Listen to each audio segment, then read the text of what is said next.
Today we're tackling a really interesting paradox in corporate learning. Companies spend billions, right? Oh, absolutely. Huge amounts. But professionals, they often feel totally unprepared when things get complex.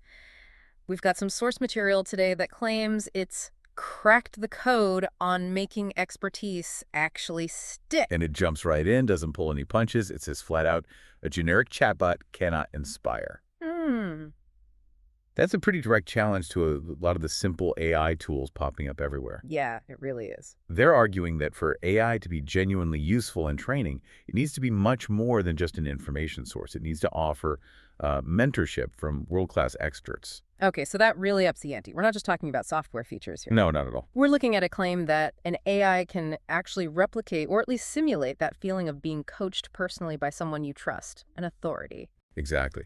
So our mission really is to dig into the underlying architecture. How does a machine supposedly deliver that consistent, high-level guidance that's actually aligned with, solid business thinking? And the source material stresses the urgency here. It's pretty blunt, saying that when learning fails, it's usually not the learner's fault. Right. They call it a catastrophic failure of the method. A failure of the method. So our job today is to figure out what makes this method different, especially since they're talking about giving you the experience of being coached by people like Christian Dillstrom, the co-founder and global business influencer. Yeah, that's the core claim we need to unpack. Right. Okay, so to really get what this platform is trying to do, we first need to look at why traditional methods often fail so badly.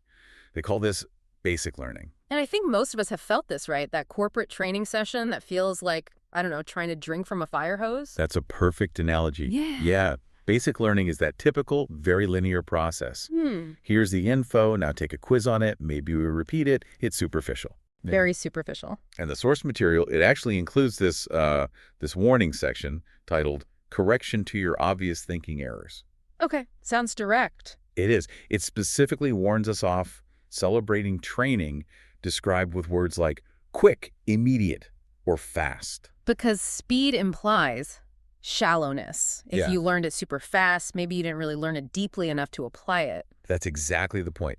That quick hit of information, it just sits in your short-term memory. They call it inert knowledge. Inert knowledge. Okay. Yeah, it might tick a box on a training report, Yeah. but it's basically useless when you face a real, messy, complex situation. It's often gone right after the meeting or the test because it was never really activated, never truly embedded. And that failure, it's not just wasted money, is it? It actually damages confidence. Absolutely. We've all had that moment, I think. You're facing a tricky situation, maybe a leadership issue or a complex strategy decision under pressure. Yeah. And that knowledge you supposedly learned just vanishes. You freeze because the theory doesn't translate into what you need to do. That fragility, that's the core problem. It's why that basic approach actively prevents people from executing complex strategies effectively. It tanks the potential ROI. The knowledge is there, technically, but you can't deploy it when things get complicated. Which brings us back to the generic AI tools. Exactly. A standard chatbot, the kind designed mostly for quick answers. Right, like a search engine, but conversational. Yeah. It essentially inherits that same flawed teaching approach. It can give you information fast, maybe faster than ever, but it can't make that information usable when you're under stress or dealing with nuance. So to really build trust and genuine capability, the AI needs to solve a deeper problem. Not just information delivery, but knowledge application, strategy deployment. Precisely. It has to address the underlying pedagogical problem, the emotional and cognitive roadblocks that stop us from trusting and using what we learn. It's not just a tech challenge. Okay, let's dig into that shift then. How do you transform a, potentially flawed generic tool into something that feels like a trusted expert mentor? The material is very specific here, claiming their AI is imbued with the authentic voice and principles of world-class experts, including their co-founder, Christian Dillstrom. This is where it gets really interesting because they lean heavily into applied psychology, not just code.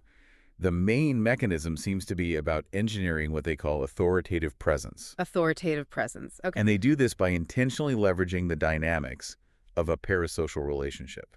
Parasocial relationship. That sounds academic. What does that mean for someone interacting with this AI, like practically? Right, good question. It basically means you, the learner, perceive a kind of one-sided but still meaningful connection with the persona teaching you.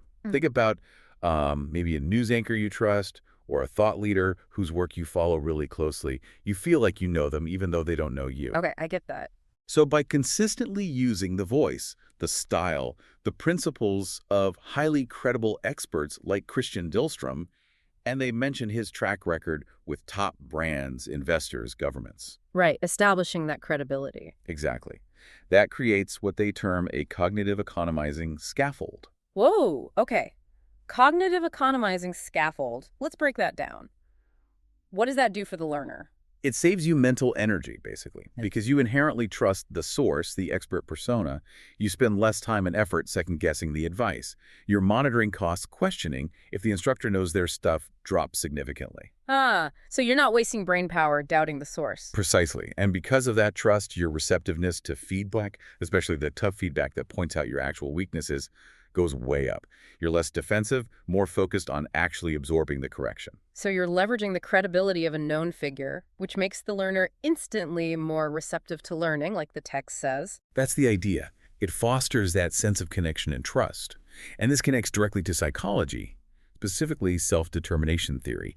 It taps into our need for relatedness. Relatedness.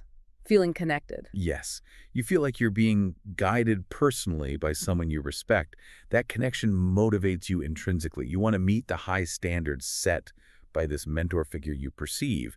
It reframes the hard work of deep learning as something more engaging, more rewarding. It's important we highlight the dual structure they mentioned too. It's not just Christian Dillstrom's business expertise. The sources also point to co-founder Marjo Dillstrom and her background in Finnish education principles. You know, the PISA winning system. Yes, that fusion seems critical to their design philosophy. You have the high-level business acumen from Christian Dillstrom, ensuring the content is relevant and impactful in the real world. Right, the what's. And then you have the pedagogical rigor from Marjo Dillstrom, drawing on Finnish methods known for focusing on deep understanding and application over rote learning. That's the how. So it's not just good advice. It's advice delivered using methods proven to make learning stick deeply. Exactly. It ensures the guidance is both high quality in content and structurally designed for durable learning. It's a marriage of business insight and learning science. Okay, so we've established trust through this authoritative voice, this parasocial connection, and we're using world-class teaching methods. But how does this mentorship at scale actually translate into real confidence? How does it build strategies you can actually use in tricky areas like, say, true office politics mastery or decoding venture capitalists? These aren't simple subjects. No, they definitely aren't. And the key here seems to be relentless application. They appear to be operating on a philosophical principle, often linked to Wittgenstein, called meaning as use. Meaning as use. Okay, give us the straightforward version. It boils down to this. You don't truly understand something just because you can define it. That's the inert knowledge problem again. True understanding, real meaning, comes from being able to successfully use the skill or concept in a relevant context. Like playing a game, a language game, as Wittgenstein might say. Can you make the moves effectively? So the AI platform makes this happen through something called situated cognition. It forces you to apply the learning right away in like a simulated real-world scenario. Exactly. It seems every task is designed as an authentic simulation tailored to your industry, your role. It's not abstract theory. And to build that deep confidence, that feeling of competence, you might engage with up to 100 distinct deep learning tasks for just one core concept. 100 tasks per concept. Wow. Yeah, and these aren't just quizzes. They're described as being precision coached for deliberate practice. It's about honing the skill through repetition and guided refinement. We should probably look at some examples of these tasks. They sound like much more than standard exercises. Definitely. They give a couple of good ones that show the kind of cognitive work involved. For instance, the CEO versus new hire explanation task. Okay, what's that? It forces you to take a single strategic idea and explain it twice, back to back. First, you frame it for a CEO, high level, concise, focused on outcomes. Then immediately after, you have to reframe the same idea into simple, actionable steps for a new team member's development. Okay. That forces you to think flexibly, right? To synthesize the core idea, but articulate it for totally different audiences and purposes. That's real strategic communication skill. Precisely. It demands that non-rigid understanding essential for leadership. And then there's the pre-mortem challenge. Pre-mortem, like anticipating failure. Exactly. It makes you imagine your key project has already failed, say 6 months down the line. Your task is to diagnose why it failed, proactively. You're practicing strategic foresight and identifying potential weaknesses before they happen. That's brilliant, but also quite confronting. You need to feel safe to be that honest about potential failure points. And that leads directly to the final piece needed for building real, lasting confidence. Psychological safety coupled with instant feedback. Now, I have to push back a little here.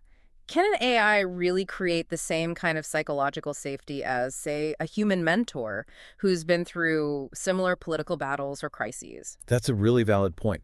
The platform's answer seems to be rooted in privacy and neutrality. It guarantees a completely private, safe-to-fail sandbox. Meaning, when you're tackling those difficult, maybe personally uncomfortable topics, office politics, crisis response, your own leadership flaws, there's zero social or professional risk.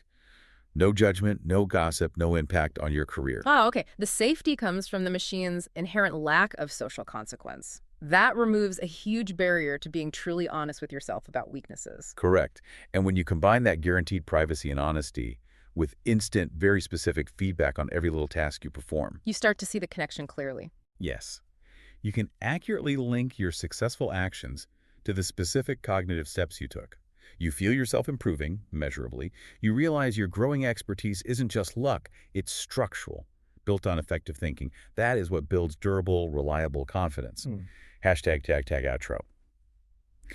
So pulling all this together from our deep dive, what we're seeing is an AI system designed not merely to transfer information, but to function as a structured, authoritative mentor. It guides you through the active thinking processes required for expertise that actually lasts and applies. Yeah, it's moving way beyond basic rote learning into true mentorship at scale, as they call it. It's a fundamental shift. The structural difference really stands out. It directly addresses why so many of our corporate training fails, doesn't it? By fusing that high credibility authority figure with proven teaching methods focused on application. Exactly. It tackles the weaknesses head on.